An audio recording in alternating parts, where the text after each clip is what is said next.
Hello students, how are you all? Welcome back to the strategic management class. This is your last class as far as the syllabus is concerned. Today I am going to finish your vast syllabus that is strategic management. Yesterday we were discussing about various types of the organization structures like matrix types, network types, horizontal types. Now today we are going to discuss few important topics as far as the corporate governance is concerned. The very first one is the leadership. What is the leadership? So as you all know that few of the companies are excelling like anything. They will be doing a very good business comparatively with other businesses. Don't assume that the company's success only depends upon the strategy simplification. The person who is actually initiating towards growth is also going to be a very, very important. Like Ratan Tata is there, like Dhirubhai Ambani is there, Narayana Murthy is there. So these persons are considered as what you call the modern day leaders. Understand? These people, take an initiation and established the companies. Now, as you all know that how come the society is benefiting. Understand? So leaders actually differs based upon the field. Like business leaders would be there, political leaders would be there. I don't want to become controversial by giving political leaders names. So let us discuss about what we call the leadership qualities which are related to a business. Understand? So according to the business, according to the corporate is concerned, the leadership is nothing but the ability to influence a group towards the achievement of goals. So in leadership, generally what do you find? You find the initiation. You find the risk taking. Generally, the leaders are going to motivate the followers. Understand? So based upon that, with out of interest, they make the people to work for them, rather than forcibly making them to work for them. Understand? So like that here, we are going to discuss about what we called the strategic leadership. Understand? So strategic leadership is nothing but the ability to anticipate what you called the upcoming problems about the company and empowering, making the company an effective as far as what you call the businesses are concerned. Understand? The strategic leadership is nothing but to the ability to anticipate, envision, maintain flexibility and empower others to create strategic changes as necessary. So under the strategic leadership, the leaders are going to envision, they are going to have the what you call the things which are going to happen in the past before itself. They anticipate. So based upon the anticipation, they drive the development of the organization into that particular direction. The strategic leadership is the process of providing the direction and inspiration necessary to create or sustain an organization. So the strategic leaders actually provides that required inputs, the required motivation to the people who are working the organization. And based upon that, what will be there? The sustainability can be achieved in the growth of the organization. So it's a multifunctional task that involves managing through others, managing an entire enterprise rather than a functional subunit coping with the change. So here, strategic leadership doesn't mean that it will be focused to only one particular area, only related to marketing, only related to HR, finance, like that. Overall, we taking care of the organization will be there. Understand? That's why the strategic leadership is always considered as the multifunctional task. attracting and managing human capital, being able to meaningfully influence others. So here the capital means assets. So through the strategic leadership, through the innovative policies, through the encouragement as far as what you call the benefits of the you know employees, they are going to attract the human capital, the able persons, the skillful workforce into their organization. So these are all nothing but the qualities of the strategic leadership. So exclusively, this strategic leadership performs few functions. We'll discuss what are those functions.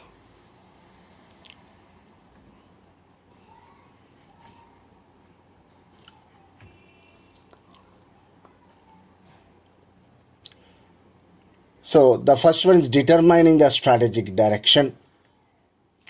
The second one is effectively managing the firm's resources portfolio, sustaining an effective organizational culture, emphasizing ethical practices, establishing balanced organizational controls. Overall, if you consider, these five are considered as the very, very important functions of the strategic leadership. Determining the strategic direction. As you all know that the strategy in nothing but it's a long-term plan, long-term vision, achieving the mission. So to set the proper direction to achieve all those things is possible because of the strategic leadership. Way to invest, way to disinvest, and way to have what to call acquiring of the new markets. Understand, all this comes under what to call the management of the resource portfolios. So which is possible because of what to call the strategic leadership functions. Through the strategic leadership, one can have the effective organizational culture. So within the organization, how the people are gelling with each other, what kind of environment one can see, how the people are responding to the queries, I mean to say the employees, their behavioral aspects all falls under what we call the culture. So effective culture growth is possible because of what we call the strategic leadership. What is good, what is not good is known as what we call the ethical practices. So strategic leadership is emphasizing ethical practices as far as our nation is concerned and individually the employees are concerned. So overall way, the strategic leadership is going to have the balanced organizational controls. Understand? So these are all basically what are the functions which are going to perform by a strategic leadership. Understand? So just now we discussed determining the strategic direction. What is there involves specifying the vision and the strategy to achieve this vision over time. Vision is a picture of what the firm wants to be, and in broad terms what it wants to ultimately achieve. So overall way, what is the meaning of strategic direction? It allows the company so in a proper direction in order to reach the set goals. So it involves the ideology and as well as the envisioned future should serve to motivate, push and guide the organization.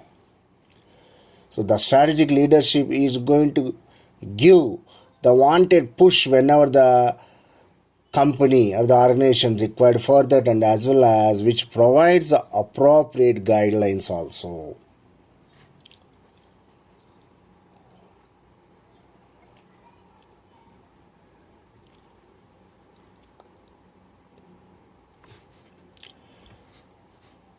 Next, effectively managing the firm's resources. So financial, organizational and human capital, these are all known as what we call the resources. Through the strategic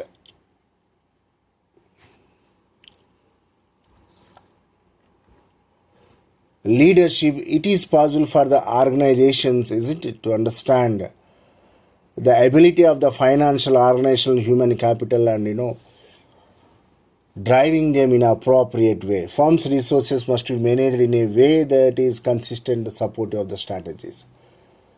The strategic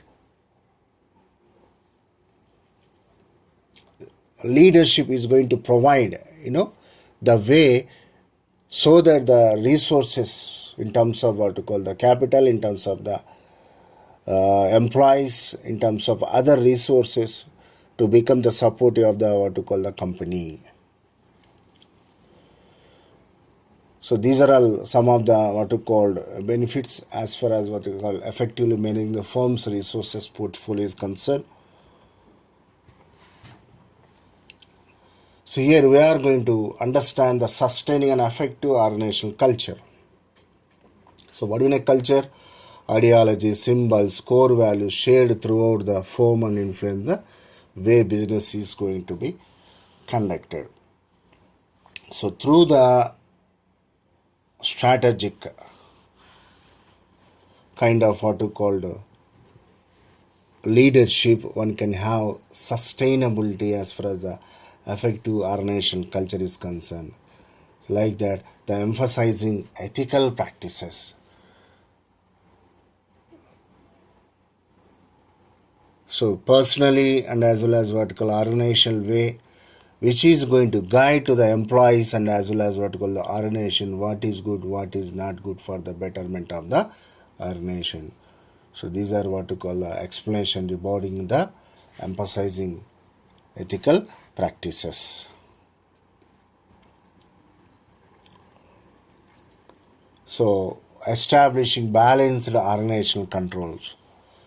So it strikes, the strategic leadership strikes appropriate balance of strategic and as well as a financial control to achieve higher level of performance. So what do you call this? Establishing balanced organizational control. So these are all various kinds of functions, isn't it? Generally performed by strategic leadership. Okay. Now we are going to discuss altogether a small and very very important topic. What do you mean by strategic entrepreneurship? Entrepreneurship is nothing but that nature, that ability of the persons, isn't it, to take risk, to establish businesses. Understand? Same if that ability is observed as far as the corporate worlds are concerned, what you are calling that one as known as a strategic entrepreneurship. But generally strategic entrepreneurship ability will be more as if you concern the small scale what you call industries. But whereas the strategic entrepreneurship is going to be very difficult in the case of what you call larger scale kind of companies, because of various unexplainable constraints will be there in the what you call the business environment is concerned. So overall way, strategic entrepreneurship means the entrepreneurship is about bringing change and making the difference. In a narrower sense, entrepreneurship is about exploiting innovation in order to create value which cannot always be measured in purely financial terms. So always entrepreneurship ability is required individually as well as the organization wise. The organization wise entrepreneurship quality is known as the strategic entrepreneurship, SE. So strategic entrepreneurship or SE involves simultaneous opportunity seeking and advantage seeking behaviors and results in superior firm performance. Understand? So this is what actually strategic entrepreneurship means. Now we are going to discuss about the very very important topic, last topic as far as strategic management is concerned, the corporate social responsibility. As you all know that the corporate businesses meant for to make profits businesses and as well as to take care of what we call the stakeholders and as well as the shareholders. Besides that, if they are meant for to take the society also, Besides that, if they are meant for what you call take the welfare of what you call the community also. What you call that? You are calling that one as a corporate social responsibility. The companies which goes for CSR, in short, what you call this one as CSR. Explain about CSR. It's a very, very important topic. Going to have much more impression as far as the society is concerned. Let us take Tata. Few days back, Ratan Tata, announced help as far as what you called oxygen death is concerned, because the entire India is reeling under what you call the pandemic, COVID pandemic. So what you call this you are calling as the CSR, and you will be very often observing Mahindra and Mahindra company, or else what you called few software companies offering free of cost computer training to the poor people. Few of the companies, establishing, institutes to train what you call the poor, students. So all this falls under what you call the CSR only, corporate social responsibilities. So corporate social responsibility is a management concept whereby companies integrate social and environmental concerns in their business operations and interactions with their stakeholders. So besides considering the interest of what you called the stakeholders and as well as the investors, the CSR going to consider the social and environmental concerns also. CSR is generally understood as being the way through which a company achieves a balance of economic, environmental, and social imperatives.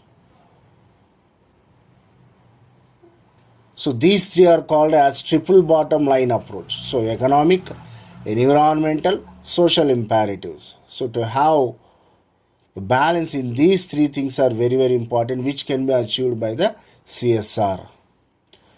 The CSR refers to strategies that companies put into action as part of corporate governance that are designed to ensure the company's operations are ethical and beneficial for the society. Few companies are there, they resort to unethical practices. Let us take, I think almost few years back, in those days, Satyam Computers was what we call topmost software company. So because of few unethical practices of that particular CEO, what happened now? Nowhere that company is now. Same way Enron company is their US based power related company. Because of few loopholes, intentionally made what you called loopholes, what happened? The company reached to bankruptcy. So what you call these are all unethical practices. Those are what you call the things which never gives you the life to the company. Understand? So ethical and beneficial for the society is going to be very, very important. We will understand what are the companies which are ethically behaving and few examples for unethical companies in upcoming slides. So these are all called categories of the CSR. So what is the first category? So when the company is practicing CSR means they will take care of the environmental responsibility. So what is environmental responsibility? Not to what you call let the pollution into the air, into the atmosphere, like not releasing into what you call gas emissions, pollutants into the environment. So environmental responsible initiatives aim at reducing pollution and greenhouse gas emissions and the sustainable use of natural resources. The company which is practicing CSR takes care of the human rights responsibility. So there what do you find? Fair labor practices, equal pay for men and women, fair trade practices, and disallowing child labor. So this is there, still you find in few companies child labor. Understand? So if any company is allowing child labor, the workers under the what you call 18 years age, it's a crime. Philanthropic responsibilities, so serving to the society. So what do you see here? Philanthropic responsibility can include things such as funding educational programs, supporting health initiatives, donating to causes, and supporting community beautification projects. These kinds of things generally you will find. Economic responsibility. So the corporate world, the company which practices CSR generally creates economic growth, sustainable economic growth. So for example, using new manufacturing process to minimize the wastage. So these are all called the categories of the CSR. And exclusively, what are the benefits through the CSR? Stronger brand image, recognition and reputation. The companies which practices CSR will have strong brand image, very goodwill, isn't it, in the society, recognition, and as well as what you call reputation. Customers will prefer the products which are what you call following CSR activities. So what do you mean by that? Increased customer loyalty and as well as the sales. So the companies which practices CSR, they are going to save upon operational costs. So investing in operational efficiency results in operational cost savings as well as reduce environmental impact. So CSR application means retaining key and talented employees. So here the workers will prefer to work for the companies ages together, decades together, because they have that self-satisfaction. We are working for the company which actually, having ethical practices. The CSR based company will have easy access to the funding. And also the company which practices CSR will have, less burden as far as regulatory bodies are concerned, permissions are concerned. Good support will be there from the government organizations. Hence, it is advisable for any company at the beginning itself getting into the CSR activities, corporate social responsibilities.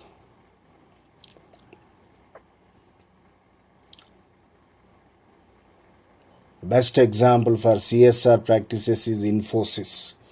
Very often they train the people in what you call the basic education of the computers.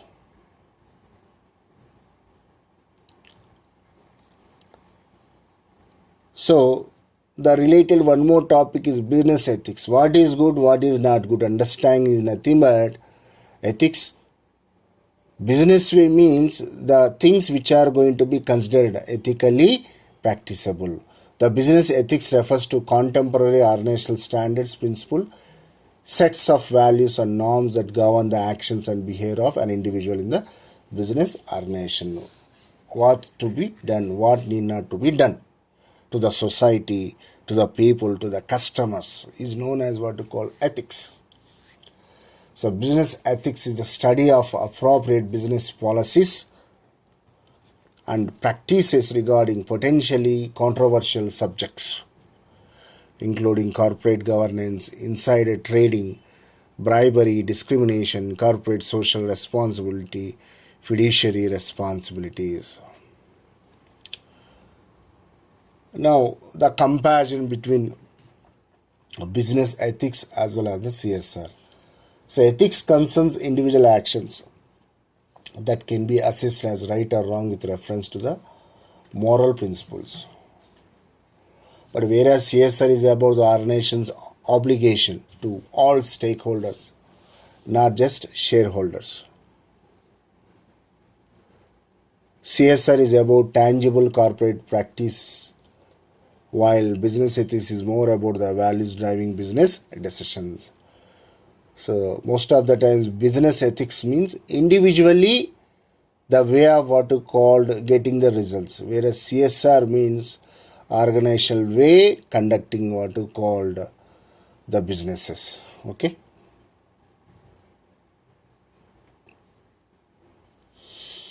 These are the examples for what you call will be assumed as the responsible business organizations which are implementing CSR.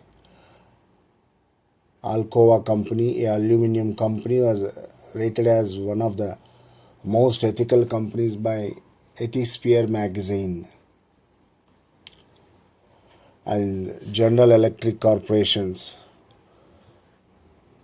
ecomogenation strategy for developing a variety of green investment initiatives and eco-friendly products such as solar panels, water purification systems, energy saving light bulbs. Coca-Cola,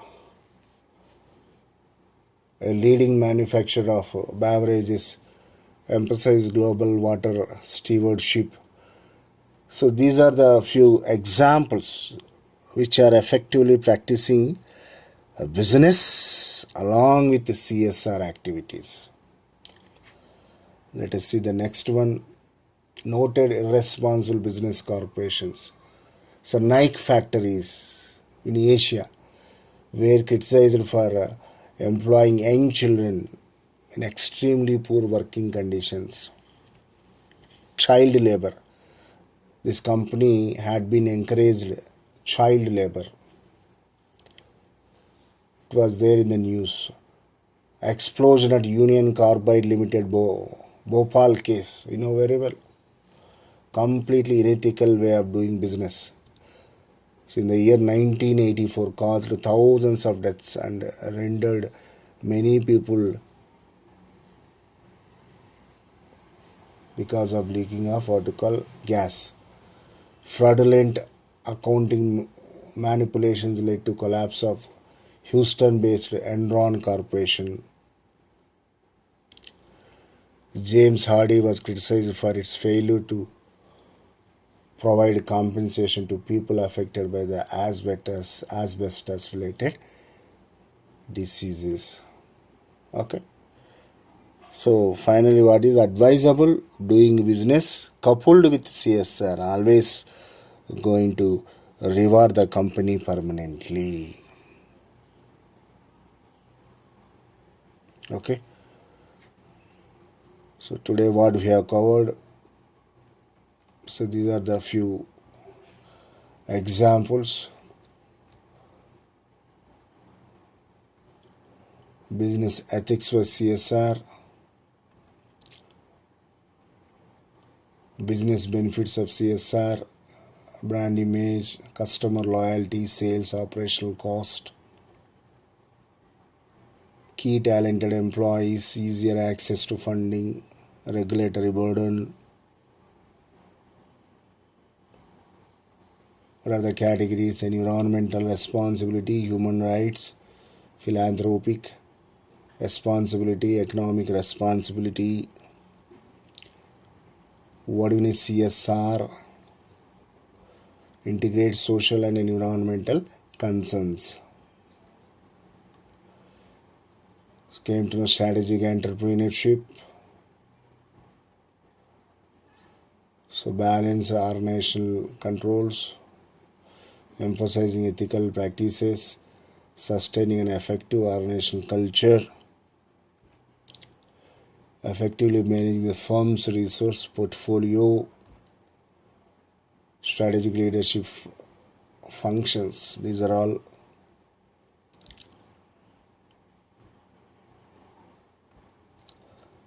so this is the leadership.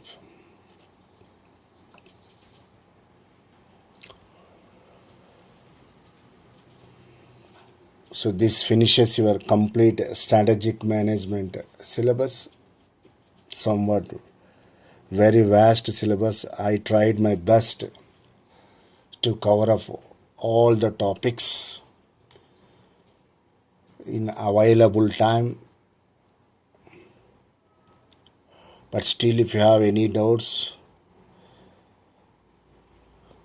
you can pose your responses, queries personally to my WhatsApp number. I'm ready to help you all.